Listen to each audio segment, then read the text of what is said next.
Hi there, Stan the Survival Man with Urban Survivors in my backyard. Hey, so many people have asked me, Stan, what is your everyday carry knife? What do you carry with you every day? And they're asking me because they'd like to purchase something similar. Well, I can't tell you what kind of knife you need to get, but I can give you some guidelines. Depends on what the knife is for. For survival, I always recommend getting a multi-tool. A multi-tool is very important to have. I like the Swiss knives. They don't have, some of the blades don't lock, but the Swiss knives are great. Well, one because my grandfather's Swiss and he gave this one to me. But it's got screwdrivers and knives and files and scissors and all the things you need in a survival situation. But not a very good fighting knife. So for a fighting knife, you want some sort of clip-on or pocket knife that you can extend a very large blade, like this Tonto here.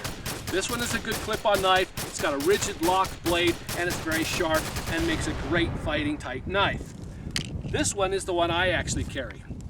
This is a Valkyra from Cold Steel. Cold Steel is one of my favorite knives because I know Lynn Thompson. He actually gave me this knife back in 1999 at the Soldier of Fortune convention. This knife is wicked sharp. It's got a great ergonomic grip and it can do some damage.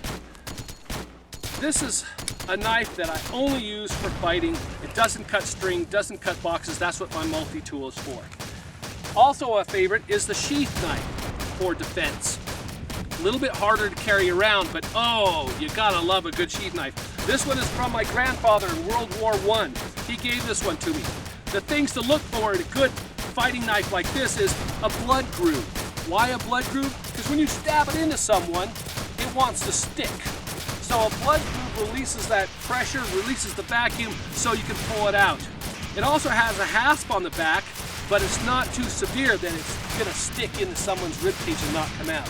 So that's something to look for. You see a lot of Rambo knives that have big, huge saws. Remember, when you stick that in someone, it's sticking, especially in the ribcage.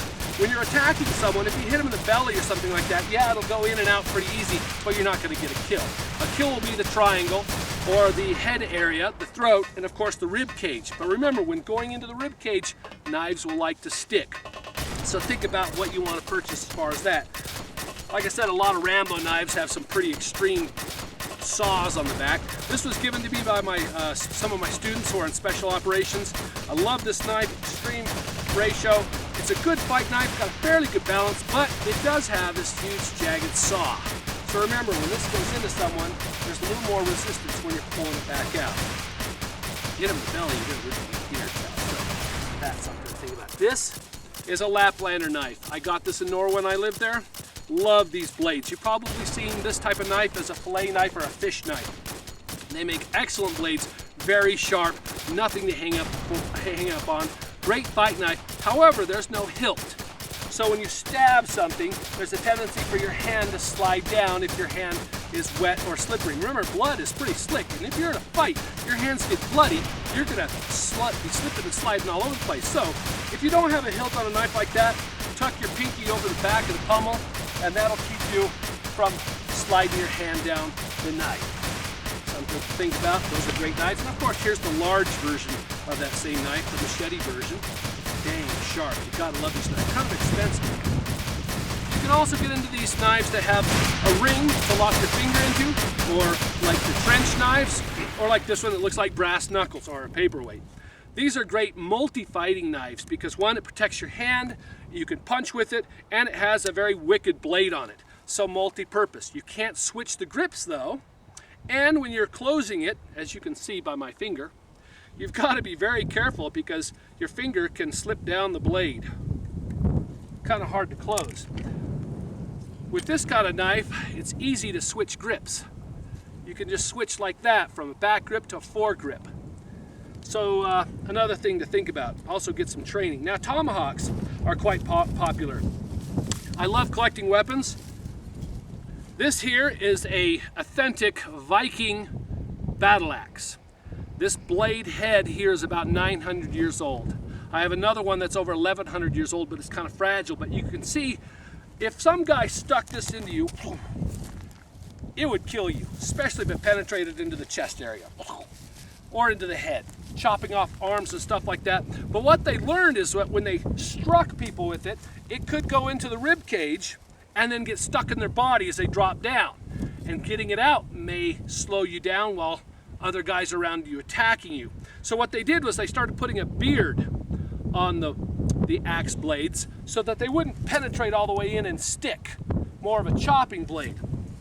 As you can see by the Germanic battle axe, it's to the extreme where it's got no places for the blade to hang up. Very good at chopping off arms, chopping off heads, and then for stabbing, you've got 2 points. So you can just stab with it and nothing's there to hang up. You can penetrate, hit the heart, kill the guy, pull it back out, no hang-ups, you're ready to go on to the next guy. So they made a lot of improvements. So when you're thinking about axes, that's one to consider. Tomahawks are extremely popular right now. Now you can see they have a slight beard. Once again, that beard is so that when you penetrate into something, it doesn't stick, okay? If you get it deep down, it will kind of stick, so that's what that spike's for. It's made for penetrating and striking and easily coming back out. Strike, right back out, strike, right back out. Want to chop something off? Use that to chop with, okay? So think about it. Tomahawks, there's some things to consider when getting one. Yes, they make a great tool. You can chop wood and stuff like that, but you know what this is really for. This is for doing some damage on a human body. I'm Stan the Survival Man. Some things to consider when looking at knives and battle axes or tomahawks. See you next time.